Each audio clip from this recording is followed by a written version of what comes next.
Paz do Senhor, meus irmãos. Glória a Jesus. Colossenses capítulo 1, versículo 27.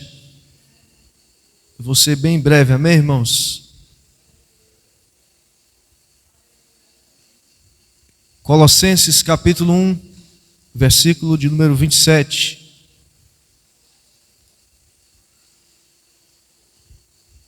A minha tradução ela é atualizada, mas leia como está aí na sua Bíblia.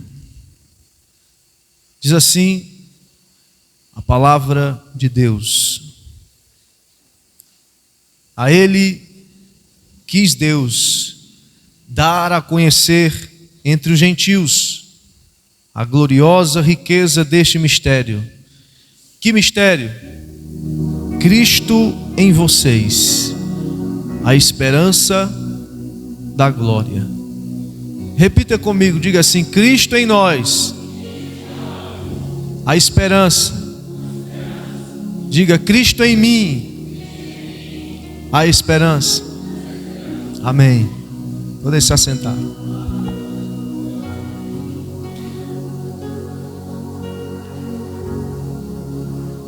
Quando nós olhamos para esse texto escrito por Paulo, ele traz uma revelação. Ele coloca diante dos nossos olhos uma verdade maravilhosa: que existe um mistério, ou sempre existiu um mistério, e esse mistério Deus decidiu, ou Deus quis revelar a nós. E esse mistério, o texto vai dar um nome, porque não é uma filosofia, esse mistério não é uma coisa imaterial, esse mistério não é algo que está além da nossa compreensão. Esse mistério, em primeiro lugar, é o próprio Senhor Jesus Cristo. Esse mistério, ele é o próprio Deus encarnado, feito homem, que veio ao mundo e habitou aqui nessa terra. Paulo está trazendo de uma maneira poética uma revelação poderosa. Ele começa o versículo 27 dizendo que foi do agrado de Deus fazer conhecido esse mistério. Quando nós olhamos para essa parte inicial do versículo, nós entendemos que existe em Deus uma vontade. Nós sempre olhamos Deus com um olhar humano, e quando nós olhamos para Deus com um olhar humano, nós acabamos nos frustrando, porque Deus não é homem. Jeremias mesmo disse que ele não é homem para mentir, nem se arrepender. Então nós temos que olhar para Deus como a Bíblia olha, ou como a Bíblia descreve. E nós vemos aqui no texto que Deus, mesmo sendo Deus, Ele tem uma vontade sobre toda vontade. Além da vontade de nos abençoar com algo material, além da vontade de nos abençoar com uma dádiva, um dom espiritual, além de nos abençoar com o ministério, além de nos abençoar com uma porta aberta de um emprego, além de nos abençoar com a realização dos nossos sonhos, além de nos abençoar com uma bênção, seja ela qual for, existe uma vontade de Deus que está acima de todas essas, uma vontade suprema, uma vontade exclusiva, uma vontade que está além de todas as outras vontades dele, e que é a que ele mais quer realizar, é a que ele mais deseja executar. E essa vontade de Deus, eu digo agora, é habitar no homem.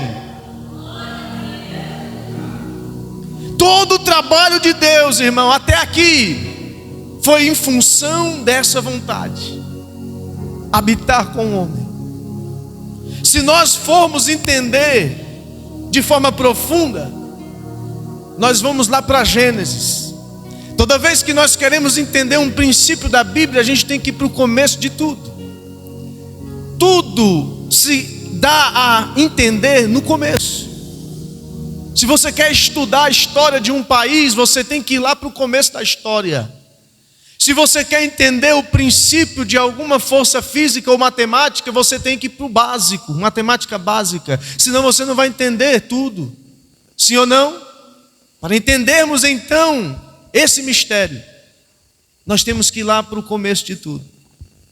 Quando Deus cria toda a sua criação, quando Ele faz todas as coisas, quando Ele olha para tudo, Ele diz uma palavra. Ele diz: isso é bom, isso é bom, isso é bom, o céu é bom, as estrelas são boas, os animais são bons, a terra é boa, o mar é bom, os rios são bons, tudo é bom. Porém, quando Ele faz o homem, Ele não libera uma só palavra. A coisa que você menos vê quando Deus está criando o homem é Ele falando. A única coisa que Deus fala antes de criar o homem é: aonde está o Pai, o Filho e o Espírito Santo? E eles dizem: façamos o homem. Entenda isso. Tudo Deus criou com o poder da sua palavra. Tudo Deus criou apenas dizendo, falando, verbalizando. Mas quando Ele vai fazer o ser humano, Ele simplesmente opta em fazer com as mãos. Não mais no trato verbal, mas no trato toque físico.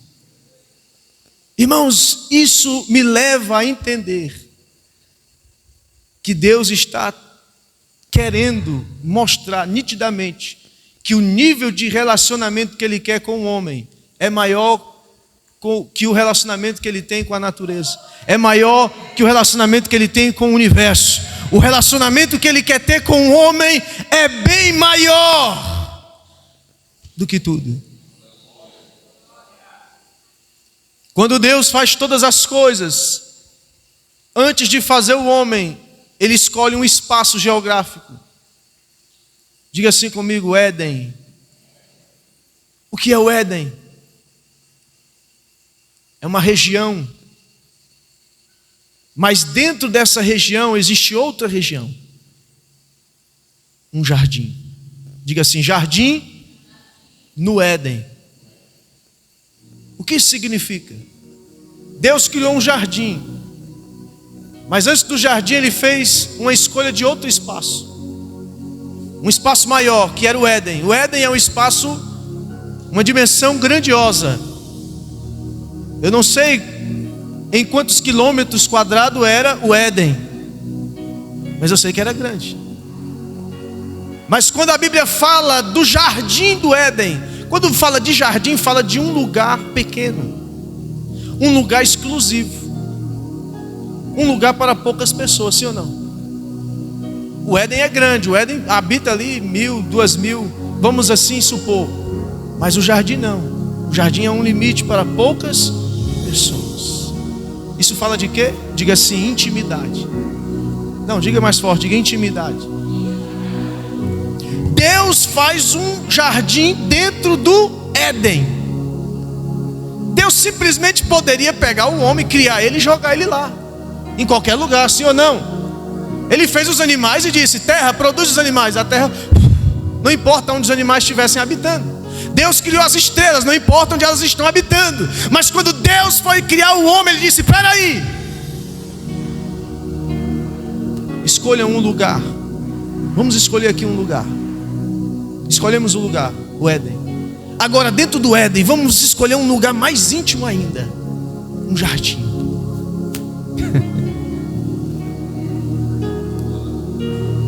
Você não está entendendo, né, irmão? Alguém pegou ali, alguém entendeu ali.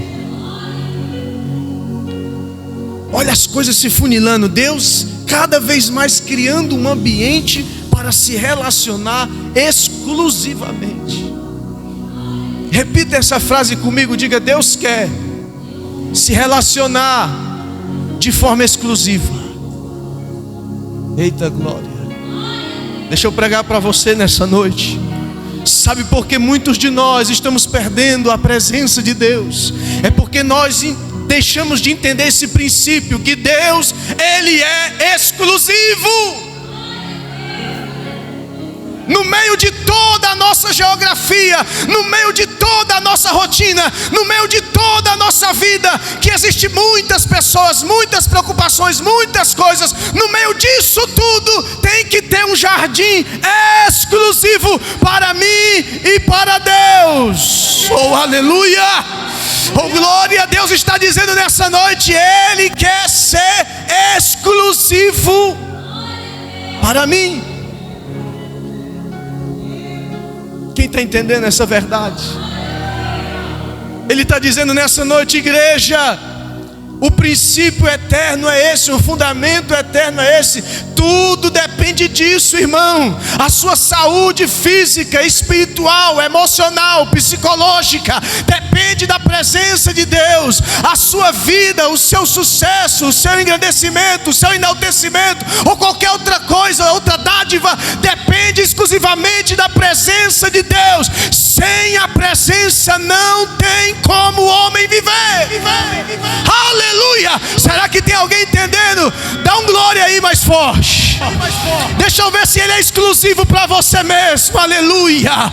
Oh, aleluia! Deus está dizendo nessa noite, eu quero estreitar o relacionamento contigo.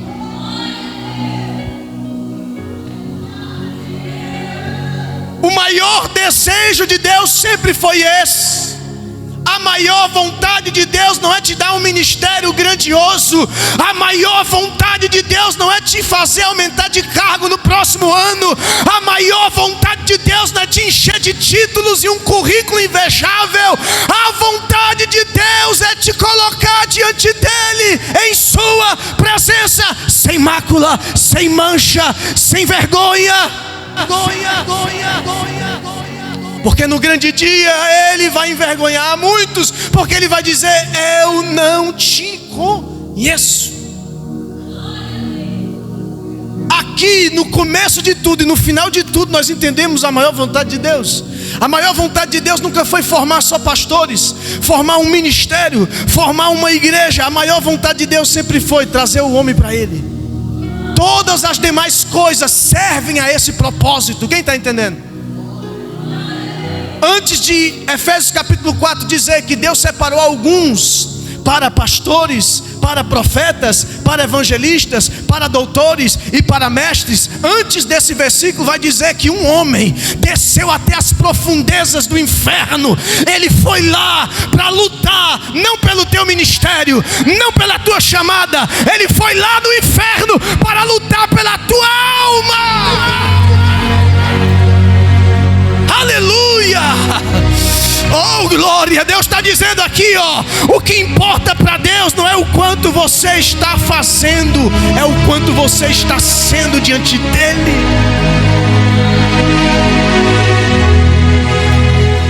O quanto eu estou me entregando para Ele. Sabe o que diz lá em Gênesis? Eu vou encerrar aqui agora. Que Deus ainda não tinha feito chover na terra, irmão Nildo, porque não havia um homem para cultivar a terra. A chuva só veio quando o homem veio.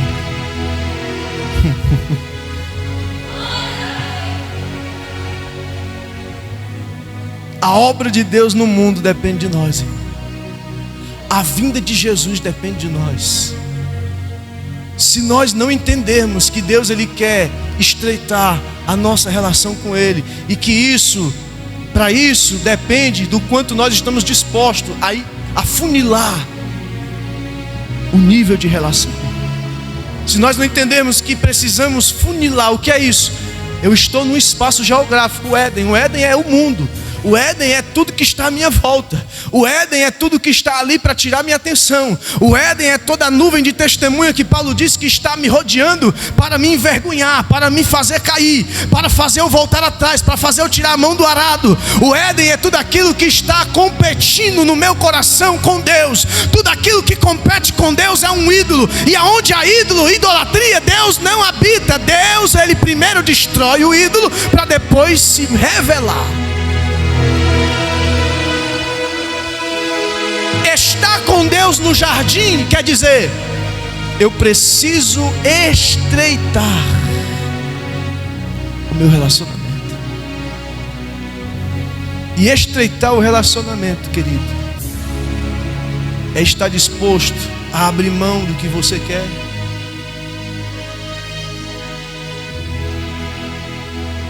Estreitar o relacionamento com Deus significa viver em santidade. Estreitar o relacionamento com Deus significa ter uma mente e um coração sadio. Estreitar o relacionamento com Deus significa andar conscientemente que a presença dele habita em mim. Diga assim: Cristo em mim. Sabe onde é o jardim hoje? O jardim hoje é eu e você. Oh glória! O Espírito de Deus no Antigo Testamento, ele vinha sobre. Agora no Novo Testamento, ele está em. Eu vou repetir, no Antigo Testamento o Espírito Santo de Deus vinha sobre. Mas hoje na nova aliança, Deus estreitou ainda mais o relacionamento. O Filho morreu lá na cruz, o véu se rasgou e agora Ele habita em nós. Aleluia! Será que você pode levantar suas mãos para o céu e dizer: ei Deus, eu sou tua habitação. E nessa noite de Santa Ceia, eu quero romper com tudo aquilo que está me roubando de ti. Eu quero deixar hoje no teu altar todos os ídolos, todas as distrações, tudo aquilo que tem roubado a tua presença da minha vida. Eu entendi com a tua palavra que o Senhor em mim é a coisa mais importante da minha vida. O Senhor habita em mim, o Senhor reside em mim, que significa que no último dia, quando a trombeta soar, aquele que habita em mim vai me levar, aquele que habita em mim vai me arrebatar. Mas só vai ser arrebatado aqueles que têm o Espírito habitando dentro deles. Aleluia! Há um chamado de Deus aqui nessa noite ao arrependimento. Deus está dizendo: volte, querido, volte, fale com o Espírito Santo. Diga: Espírito Santo, talvez o Senhor se afastou de mim, talvez eu te entristeci, talvez eu te magoei, Espírito Santo, e tenho tentado viver de uma forma aparente, mas nessa noite eu me arrependo e eu estou clamando: Espírito Santo Consolador, não sai de mim, não vai embora, não se retira, eu dependo de ti, Espírito Santo. Deixa eu ver quem depende do Espírito Santo de Deus aqui nessa noite. Sabe por que muitas vezes nós estamos fracos? Sabe por que muitas vezes nós estamos caídos, desanimados? É porque nós vamos negligenciando a nossa vida com Deus. Ah, meu irmão, se nós entendêssemos que a presença de Deus é mais importante que a própria comida, a própria bebida, a própria roupa, o dinheiro, se nós entendêssemos que a presença de Deus ela é mais importante do que tudo, não nos faltaria nada, porque a presença de Deus ela supre as nossas necessidades. O crente, quando ele está cheio do Espírito Santo, não tem espaço para o desânimo, não tem espaço para a tristeza, não tem espaço para a depressão, para a ansiedade. O crente que está cheio do Espírito Santo, ele passa por cima da fornalha de fogo sem medo, porque ele sabe que dentro da fornalha vai ter alguém lá esperando por ele, para passear com ele no meio do fogo, dizendo: é meu filho, é isso daí, ó. Enquanto tu habita comigo, eu habito contigo. Enquanto tu está comigo, eu estarei também contigo. Uramaia seribicanácia. Eleia canto, levante a sua mão para o céu e por um minuto adore a Deus. Adore a Deus, dê sinal que você entendeu essa palavra.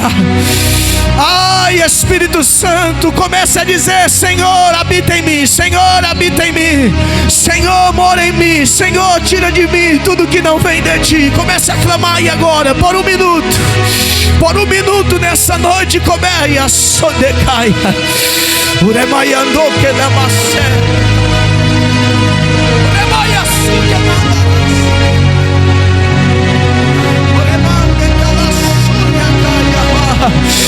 Ei, irmão, um templo vazio é morada de demônios. Um crente que está vazio, ele está apto para ser usado por outra coisa.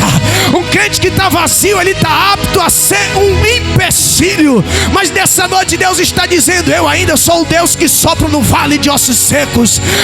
Eu ainda sou o Deus que entra no meio do vale que está morto e revelo a minha vida lá.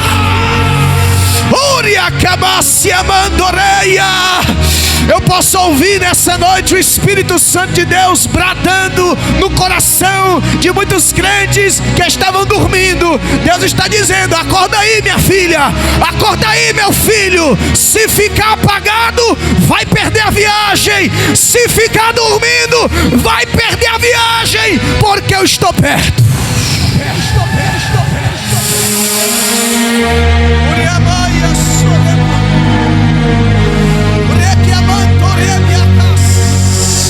Comece a orar em outras línguas aí, por favor. Você é batizado, então fale em outras línguas. Deixa o Espírito Santo te tomar por alguns instantes. Hoje é um culto de Santa Ceia, irmão. Hoje é uma festa e você precisa entrar na mesa.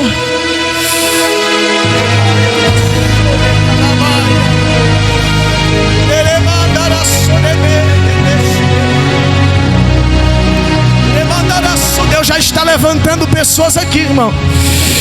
Daí que Márcia, Deus já está tomando templos que estavam vazios. Satanás tentou roubar a morada de Deus. Satanás tentou roubar a habitação de Deus. Mas ei, jovem, você é casa de Deus, você não é casa de demônio.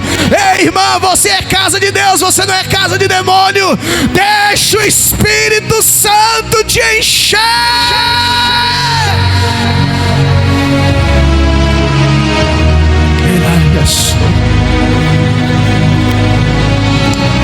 Adore, adore, adore, adore, adore, adore, adore, adore, adore, adore.